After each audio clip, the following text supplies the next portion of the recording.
I wanted to just start with, tell me about your dad and what he was like. He was amazing. Dad was a very alive person. He worked a lot. I mean, growing up, he's the reason that we all work so hard is because he did. He liked to fish. He loved NASCAR. Yum. Yeah. But he was just a very alive, fun person. He would give you the shirt off his back. A year before he was murdered, we almost lost him to a heart attack.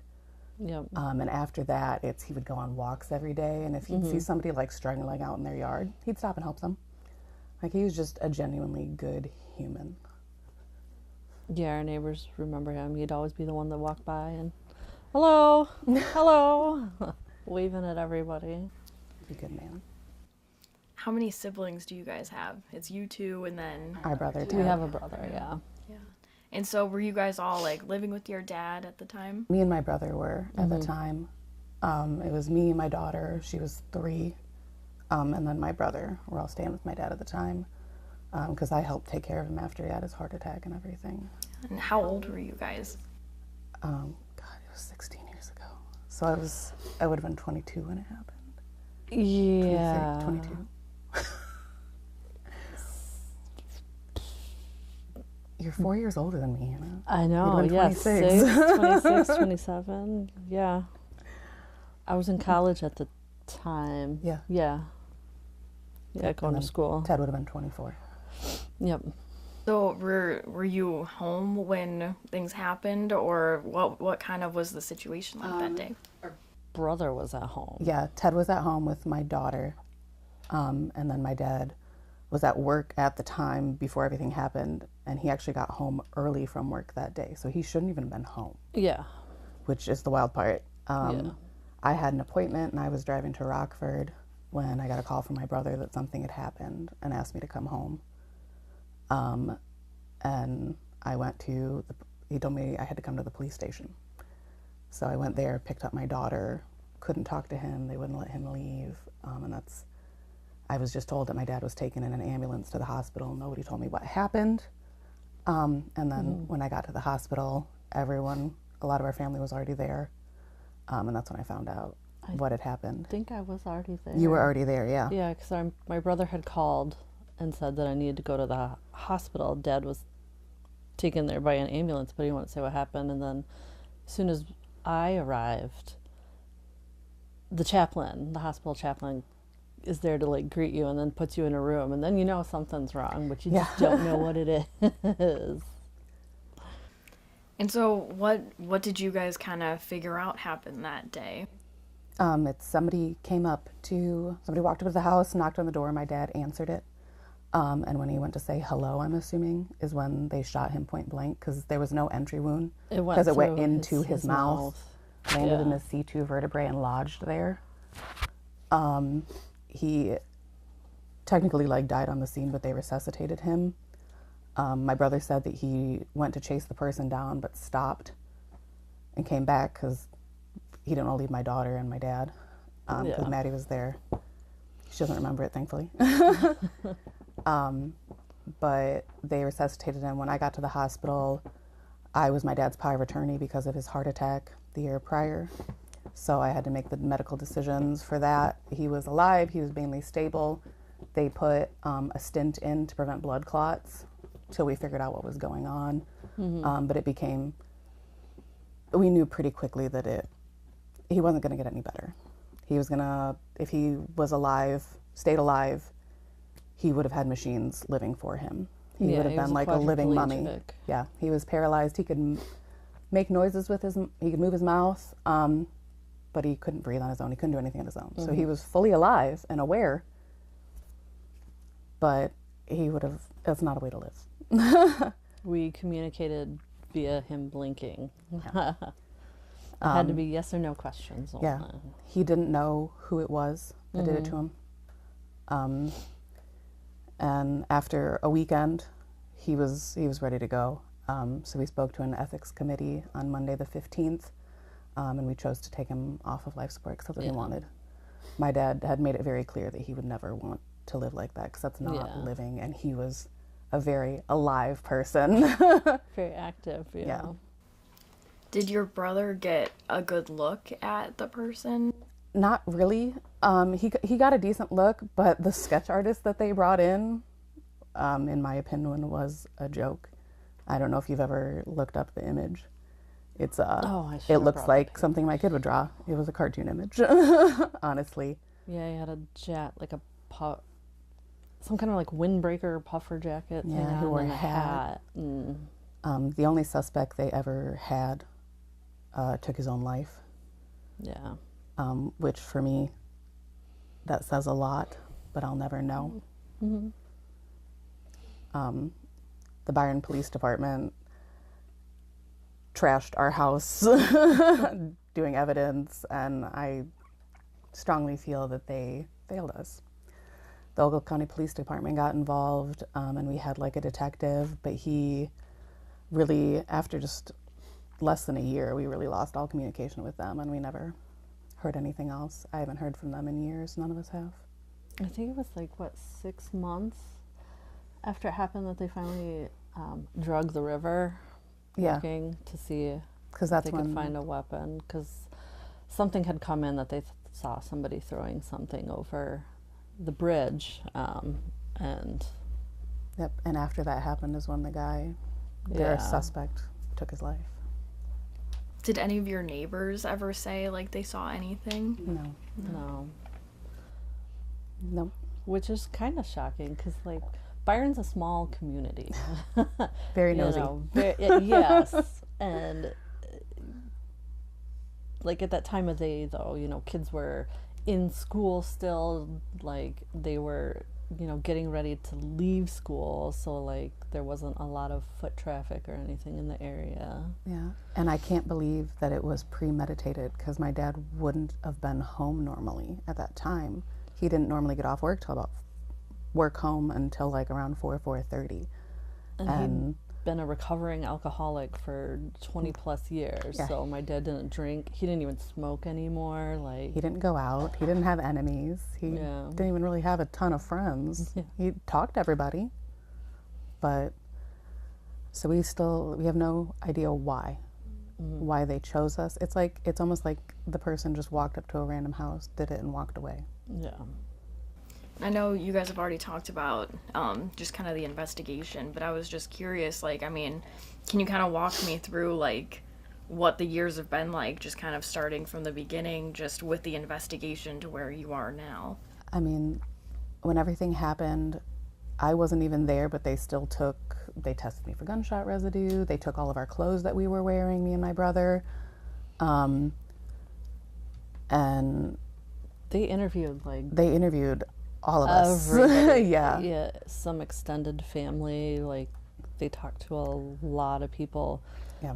But I mean, it really, after a couple months, like It just stalled out because there we wasn't. would have to call them to see if they heard Yeah. anything or anything like that. Yeah, they communicated with my brother more than anyone for whatever reason. But even him, yeah. By the time we hit that 6-month mark and then the 1-year mark, it was silence. There was Yeah. nothing anymore. We never got any of his things back. We never got any of our things back. Yeah. And we haven't heard from them. I think in their eyes, their suspect offed himself, and then that was it. They failed us. They really did. And I understand that Ogle County doesn't have a high murder rate, and so maybe this was something that they don't do very often, but they really did not do great. How do you guys just push forward with, I mean, we're almost at 2 decades since this happened. How do you guys do this? Grief changes you. This kind of thing changes you. We've all dealt with a lot of trauma. Some Yeah. of us have chosen to get help with us. Some of us just work through it. You never really heal from it. You just grow and you learn to live with it. My dad was a great person. I often use Emory isms. He's still a part of our lives. I tell my kids about him. That's my hardest part for me, is that they'll never get to know him. Yeah. You know, Maddie doesn't remember him. She was only 3 when everything happened, and now she's going to be 20. But you just grow and you learn, and you know, I think he'd be really proud of who we are now and what we've accomplished. He was a fantastic human, and we were lucky to have him for as long as we did. Yeah, you just kind of take that pain and you put it in a little box and just put it in the corner. Like, you still think about them, and you know, certain songs come on the radio or you see things and they'll remind you of them, but 16 years is a long time to learn how to like separate that pain from the sadness and the happy memories. So Yeah, you never really lose it. You just grow around it. yeah. Well, I like to think that, I mean, even if we lose somebody, I mean, they're still with us. They're still here. What do you guys hope that your dad just kind of knows about, like, how you guys are doing? I just hope he's proud of the people we became. Yeah. Like, the very best parts of me are the things that I learned from him. I work hard. I take care of my family. I've got 4 amazing kids, you know, and they know all about him. They know exactly who their grandpa was and how much he would have loved them. I think if he was still here, he'd be really, really proud of us. My dad was sober for, 21 years when he passed away, and me and my husband have been sober for 13 years now. Like, I kind of went down the same path accidentally. I think he'd be really proud of us. Our brother is a mechanical engineer.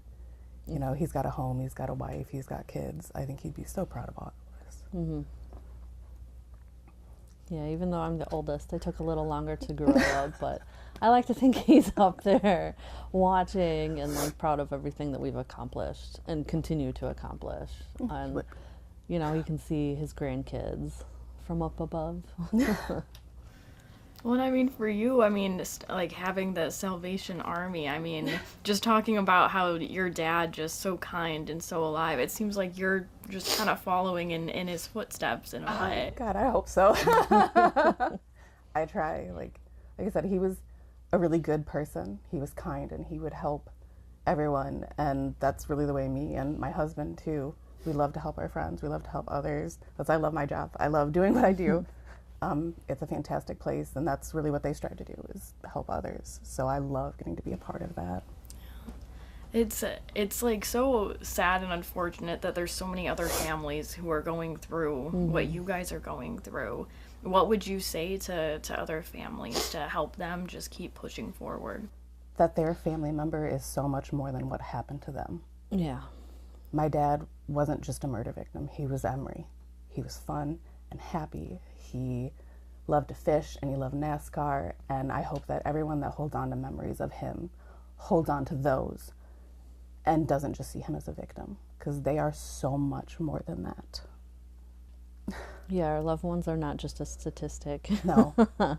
They have names, they're people, and, you know, we're the ones that have to carry on afterwards and tell their story and to continue living for them even when they can't. And obviously, I mean, this case is labeled a cold case. So what would you guys kind of say that they were able to identify who did it? What would you say to that person? You know, if you would have asked 16 years ago, It would have been a different answer. there would have been a lot of choice words. A lot of anger. A lot of anger. And there still is, but now it's not so much the anger towards them, it's the understanding. Like, why this person, why this day, why this time, like what happened to you that made this happen to us? Like, yeah. I mean, there has to be an answer somewhere for that, you know? Like, at this point, we just want to know why, and know that person, whether they are, you know, alive or, you know, if they've passed, like, that they're not going to do that again, you know? Because 16 years is a long time. It's a long time.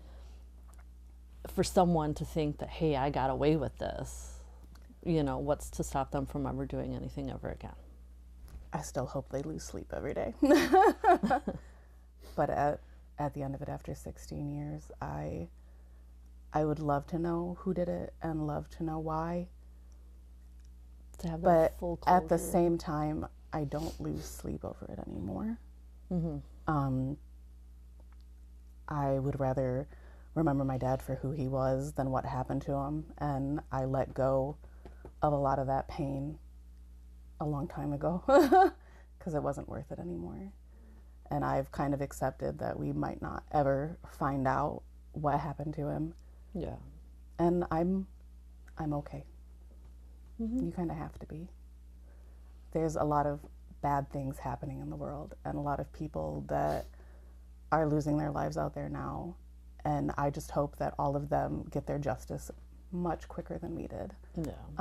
That mom and her son that passed away in Byron, I saw that they just finally got closure on that, and I'm so happy for them. Like, that brought me immense joy. Because people deserve that closure. Nobody deserves to go through this. And And the goal of us doing this is hopefully to encourage people to come forward if they have any information. So how would you guys kind of encourage people to come forward if they have information? I mean, there's anonymous tip lines. Call those. When you see something, say something. yeah.